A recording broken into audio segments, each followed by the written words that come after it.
this debate does not give us a magic wand to wave, which makes all those statues disappear from the earth and from the memory of all those who saw them. This debate necessitates taking ropes and taking bulldozers to existing statues and dragging them down into the dirt. This formal act of disgrace, this formal act of dishonoring sacrifice of soldiers is what's at the heart of this debate.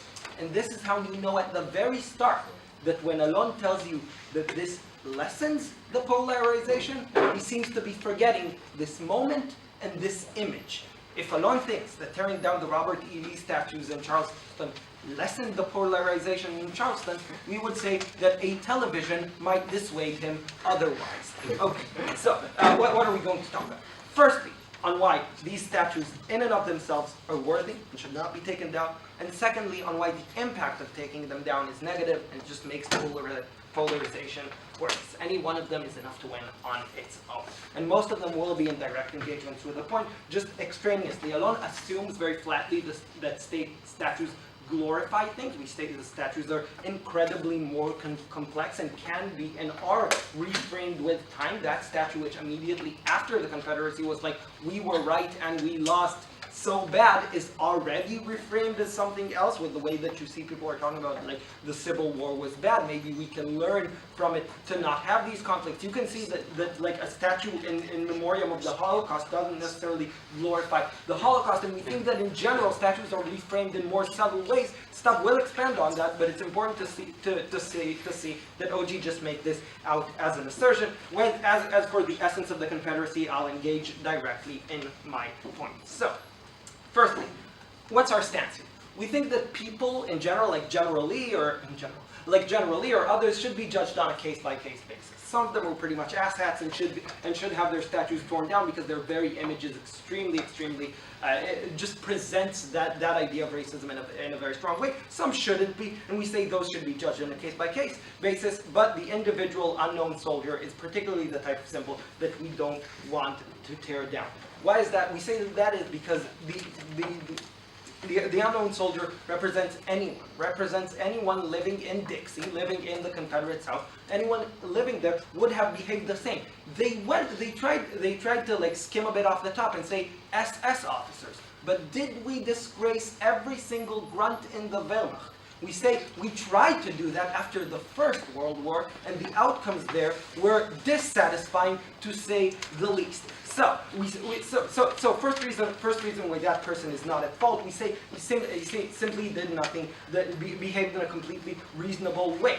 There were foreign forces impending on their land, impending to take away all that they have and they've worked for, impending to harm their families, right? We like to look at the Army of the North as this like enlightened conqueror, but really Sherman's march to the sea was about going through every single town and burning the crops and burning the houses. So they lie when they tell you that people weren't protecting the heart of their livelihood, the home that they've built. And to say that the Confederacy stood for something completely different, therefore people can't stand for their own home, seems to be wholly and grossly unjust. We say, secondly, even the assertion that the Confederacy just stood for slavery doesn't really stand the test of facts. Unfortunately, this is an issue that's a bit hard to determine in debate. But in case the facts do matter, firstly, the letter of secession from Georgia, which I have read from beginning to end, does not really mention slavery. Secondly, Lincoln, when he goes to the Civil War, explicitly says this is not about slavery. This is about reunification, because he knows he loses political clout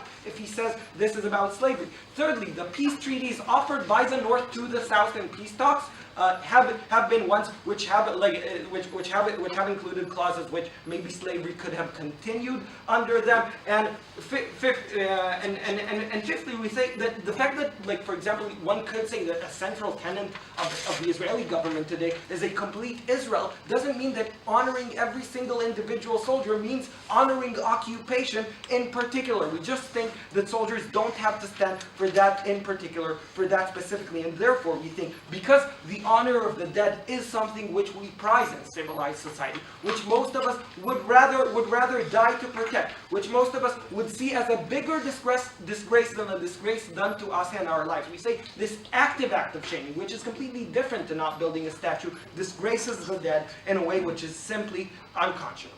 Secondly, on the influences. We say, look, you can frame a post-conflict society in one of two ways. You can have it be, this conflict was in a way a mistake, we all learn from it, and we build a society together. We say that this is, to some extent, how Germany was reframed after the Second World War. We say this is, to a very large extent, how Reconstruction was framed in the United States. This isn't at all how the Republic of Weimar's defeat was framed.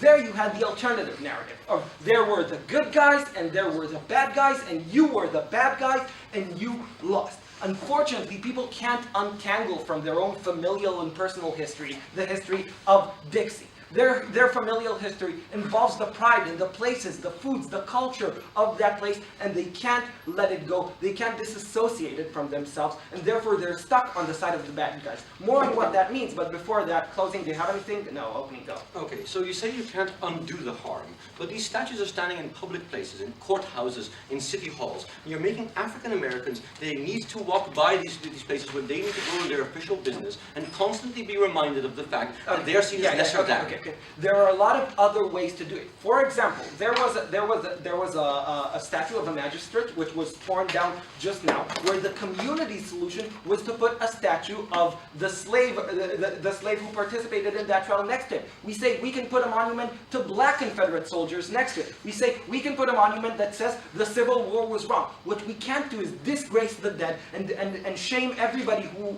identifies with Dixie and who identifies with the South by tearing that statue down. And there are so many other alternatives. Why is this a crucial moment for that? Because we say when you tear down a statue of Robert E. Lee, or when you say the flag is wrong, some people can still identify with that. But when you say your grandfather was a criminal, your grandfather's image, and it is his image even though it's an unnamed soldier, it represents him, should be dragged through the dirt. People have to associate themselves with the side that defends them. This leads to more association with the sides of racism. This leads to more backlash against progressivism. This leads to more polarization. This leads to more enlisting into the alt-right and into the racist right in general. And for those reasons, we're extremely proud of it.